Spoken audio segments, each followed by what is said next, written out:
So Carrie, I think you have a little story about a turkey, even though it's not Thanksgiving, but something about a turkey. Do you want Yeah, to go ahead and tell us?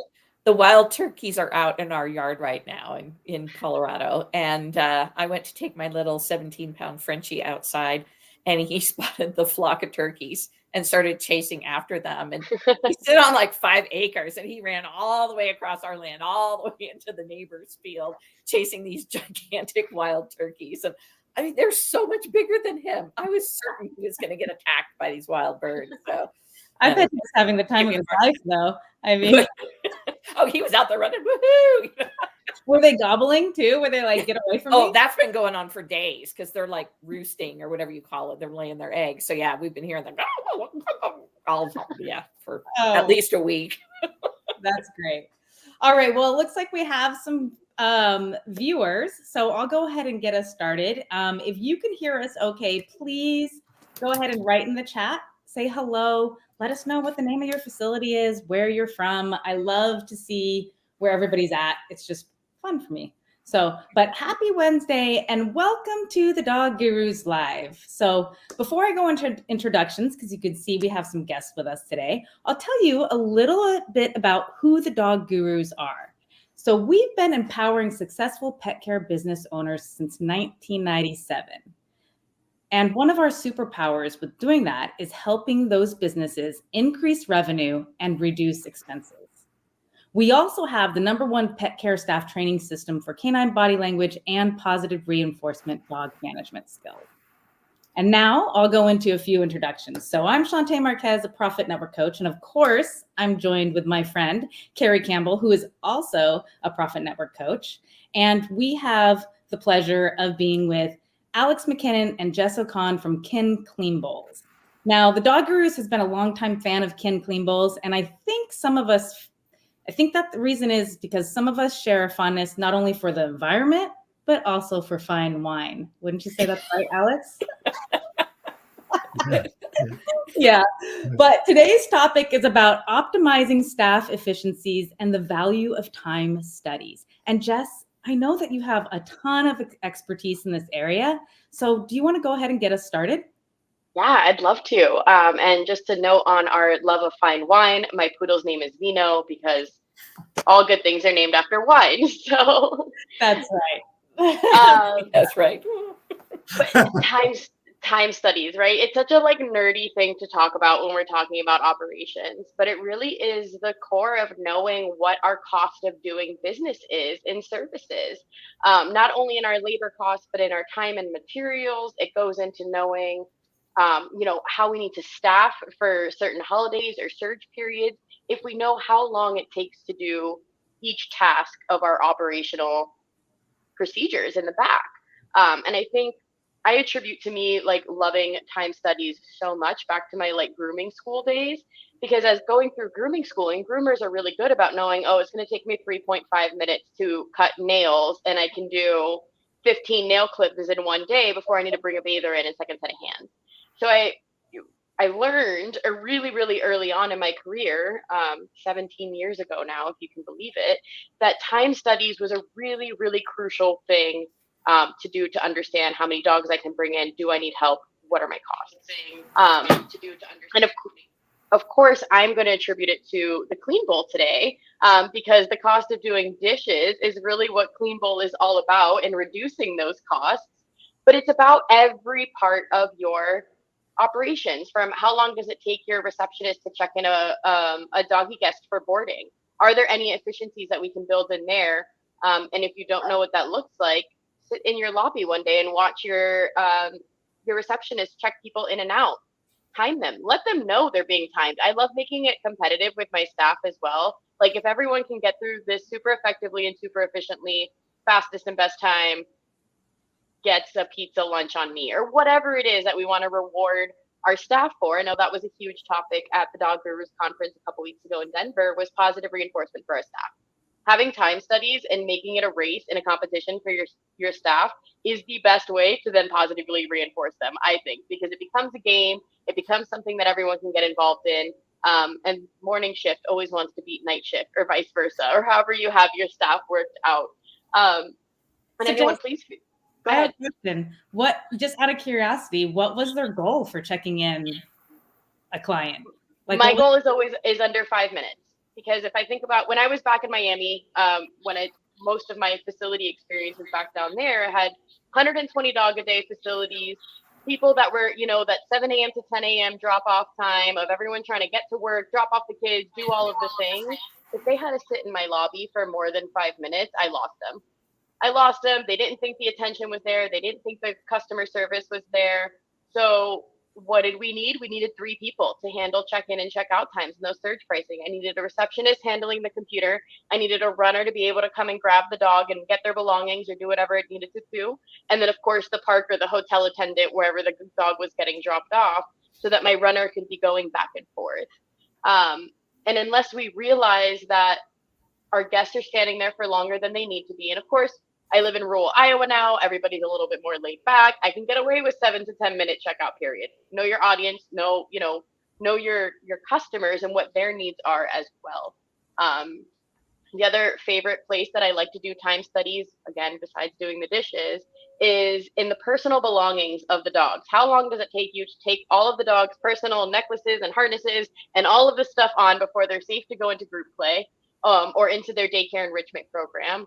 And then at the same time, how long does it take me to put all of their belongings back on at the end of the day? And what do I need to do to eat in order to make that process more efficient? So we had alphabetical order bins for the daycare dogs or for the boarding dogs, where you can just throw everything in. So regardless of who is handling the dog, they can very quickly locate their equipment. I'm a huge fan of stationing, if anyone knows me, for my years in the product side of the world. So putting up a station or a platform for the dogs to get up on top of, so the dog is stationary. So my handler isn't like juggling with the end of the leash, trying to slip a harness over. A still feet means I'm going to get through what would have taken me 3 to 5 minutes, maybe now down to 2 to 3 minutes. And I hate to nickel and dime time, but time is our most valuable resource. Mhm. And that's what costs us the most in our operations and our facilities, besides our rent, right? It's labor costs. The dog gurus can attest to that. You guys teach it. We all know it. So if we can identify where we can reduce labor cost in those efficiencies, then we can either restructure labor to something that is more profit income, like an enrichment program, a training of the month club, whatever it is that we can have our staff then reuse that time for, we're going to increase our profits overall and make the dog's experience better. I like to set up our team for success so they can do things really well and really efficiently, just like doing the dishes. Yeah, one of the things that we did when we were trying to tighten up at my facility in Los Angeles, when we were trying to tighten up our processes and our efficiencies and our systems, we had a staff meeting where we got into teams and we had relay races. Mm-hmm. And it was really fun, actually. Everybody had a blast and they had to hand off one another. And I mean, each person was tasked with a different thing, like, okay, leash up a dog, take him to the back, clean a suite. I mean, it was like, it was a great time. We made something that could have been, in their eyes, feeling like we're harping on them, but we turned it around and made it a fun game to teach them to be quicker and more efficient with things and learn the processes of how we wanted them to be done. So I love that. Yeah. I love that. One of the challenges I had when I was training staff, and this is just my vulnerability here, is no one could ever do anything as fast as I could.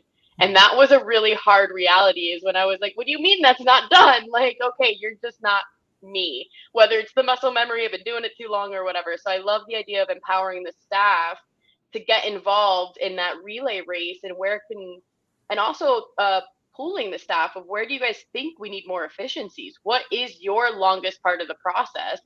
And that's really where the clean bowl shines, is because the longest part of the process for most things is doing the dishes. I remember with 120 dogs a day, that was 4 hours of work, 2 hours of dishes in the morning and 2 hour dishes in the evening, and any dishes in between that needed to be done for, maybe young puppies that were getting lunch or anything like that.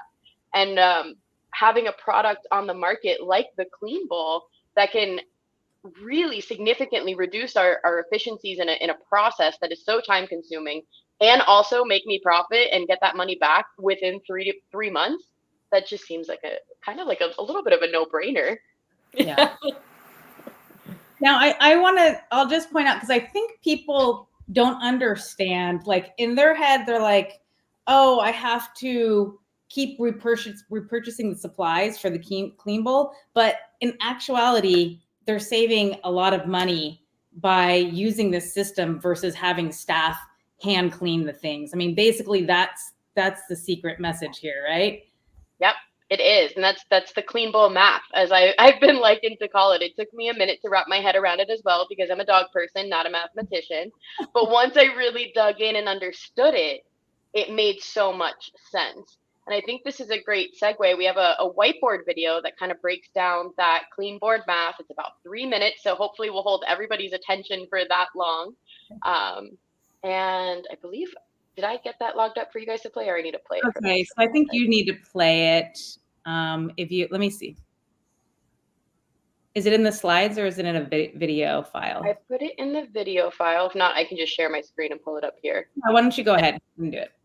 All right. Thanks for everyone's patience here.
Oh, that was such a cute video. I love it. It's great.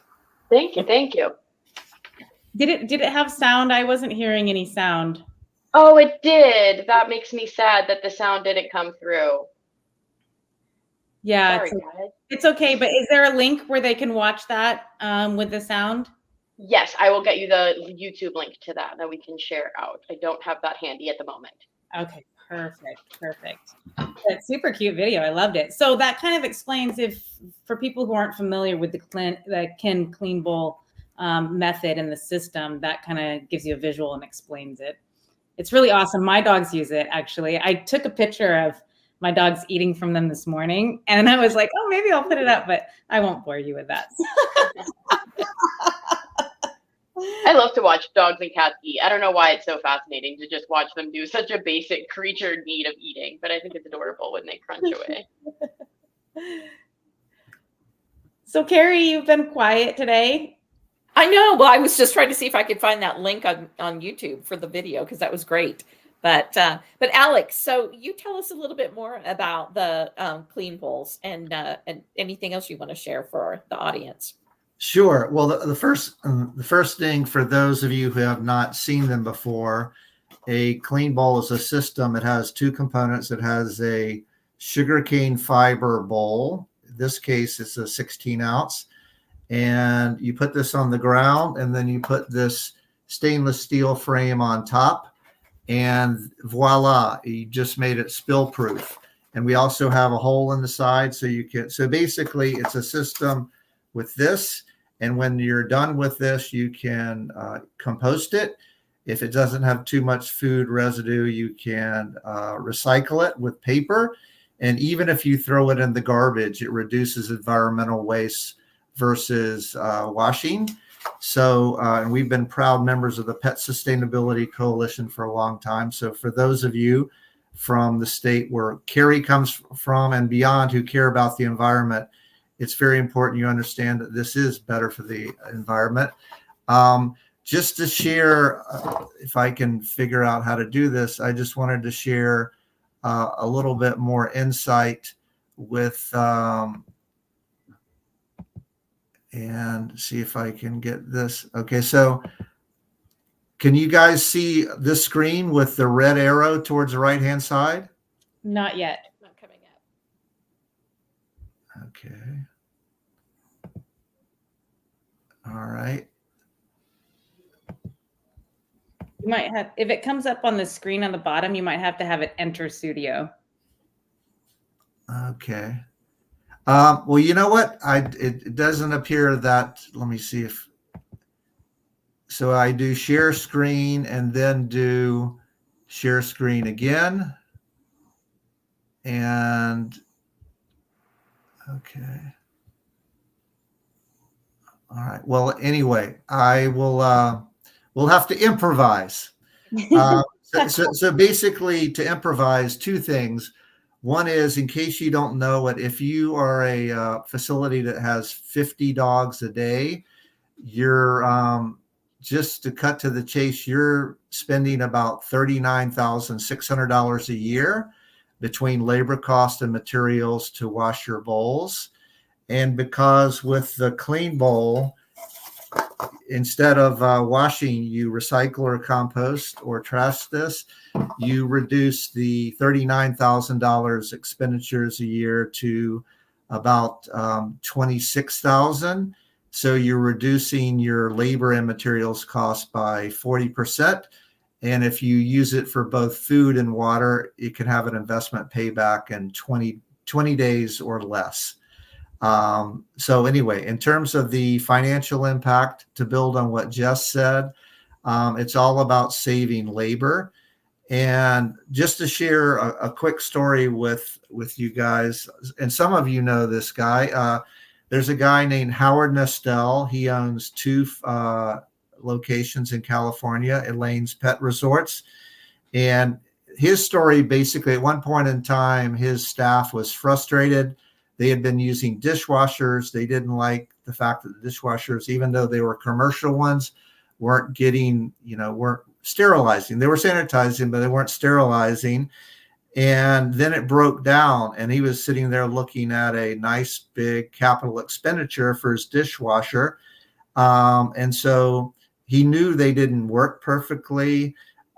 He did meet us at a conference, and he got his team to test it. And to build on what Jess did, he did a detailed time study where you start, where you pick up the bowls at the enclosure, you carry them to the kitchen, you go through all the different steps.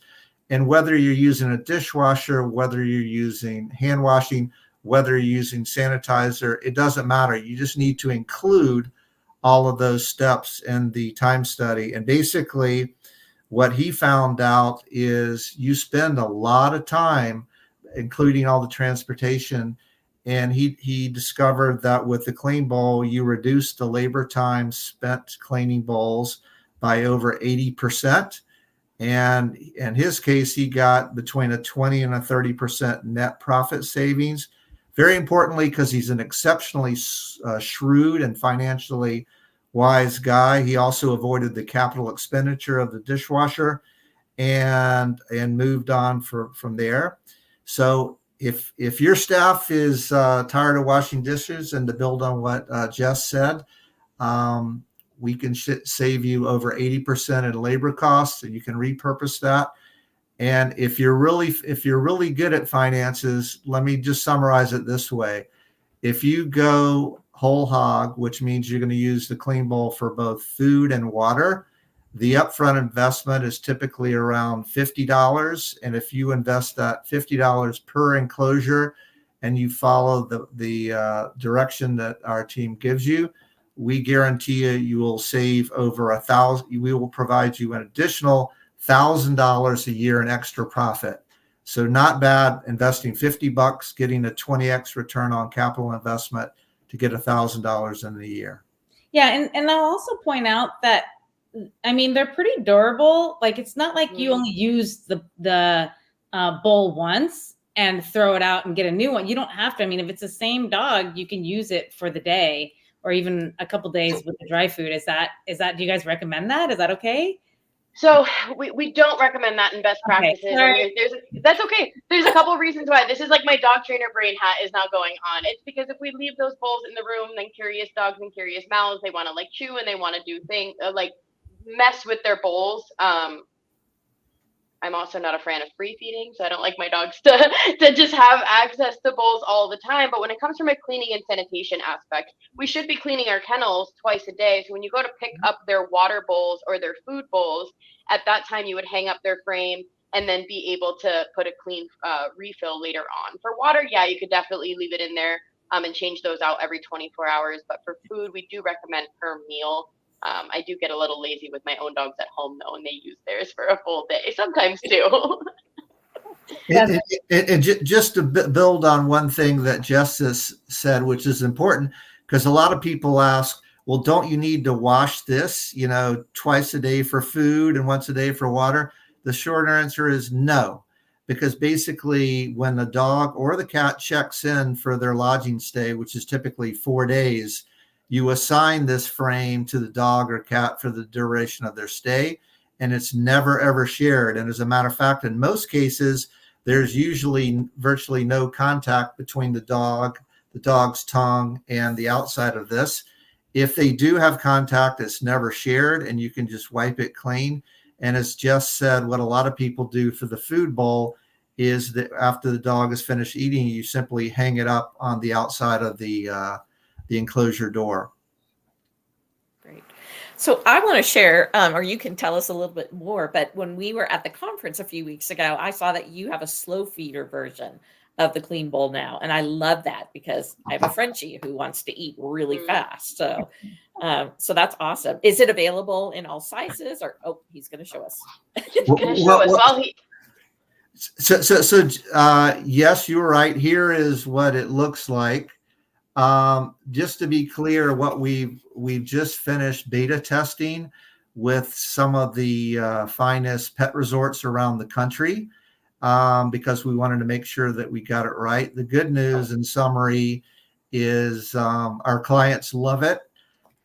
They noticed all the same financial benefits of using a regular clean bowl.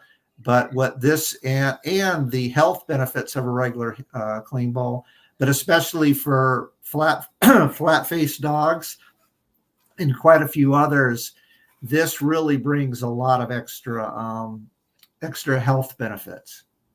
Yeah, I'm super excited about our slow feed, not only to reduce the health risks associated with things like bloat, but really just mentally slowing our dogs down too, especially when they're boarding.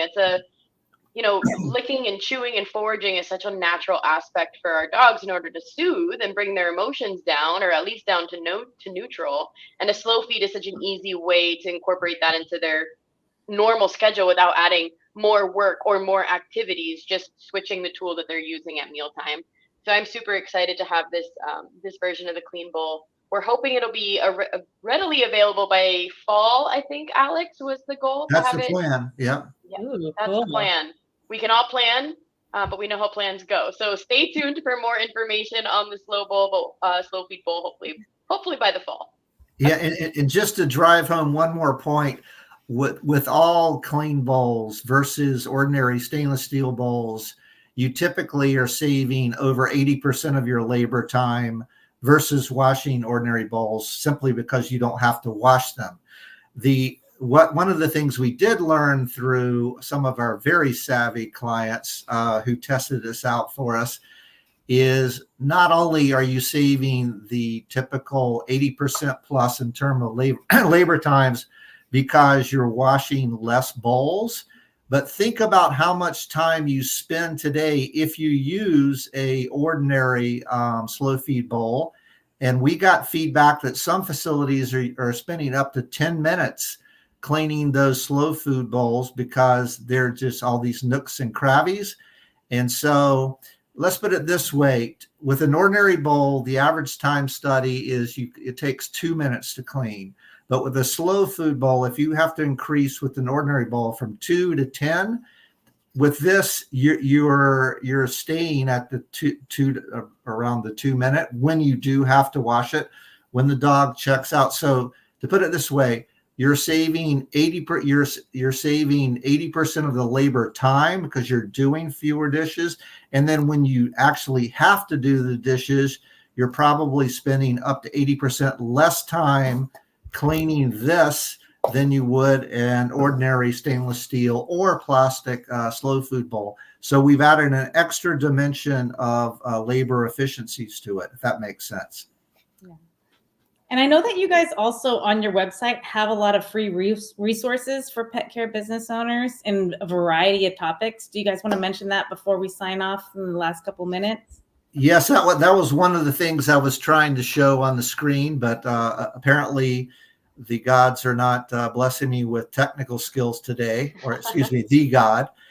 So basically, if you go to kinninc.com and you go to client resources, all of this is on one page. It has one page. It has a bunch of downloadable resources that A, will help you do the time studies. B, help you plug in your own numbers so that you can look at your time study, but you can see exactly how much more money Clean Bowl will save you at your facility.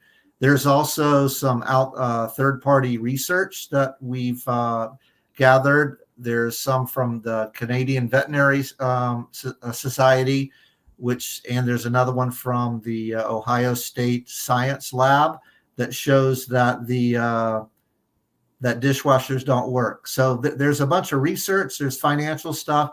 Thank you for whoever just put that up there.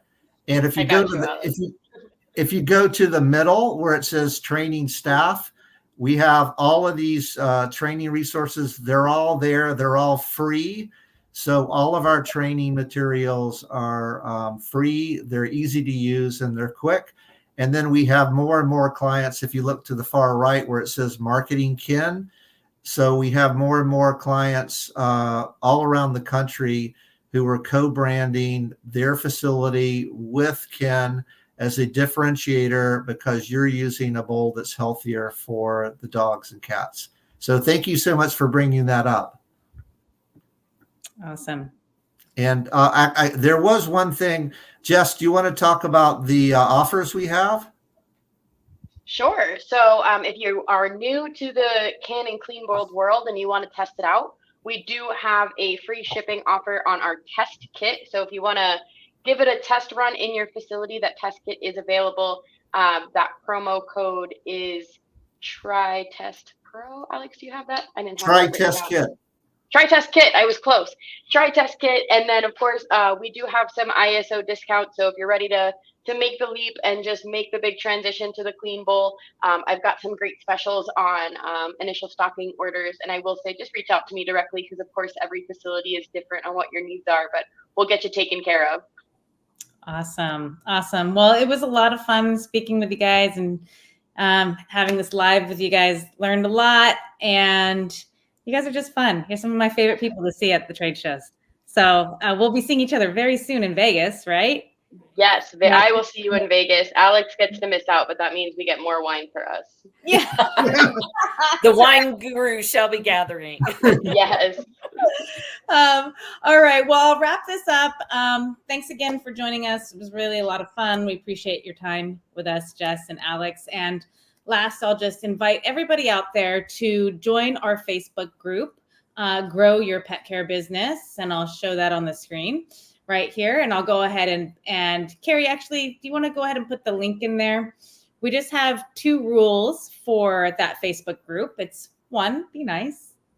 It's a big rule. And 2, no selling. So, but we have this group page there available for business owners to, talk to each other, get advice, just know that they're not alone. And whatever you're going through, I guarantee somebody else has done it and they probably have a solution for you.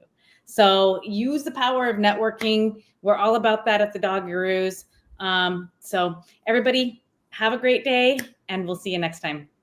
Bye. Thank you.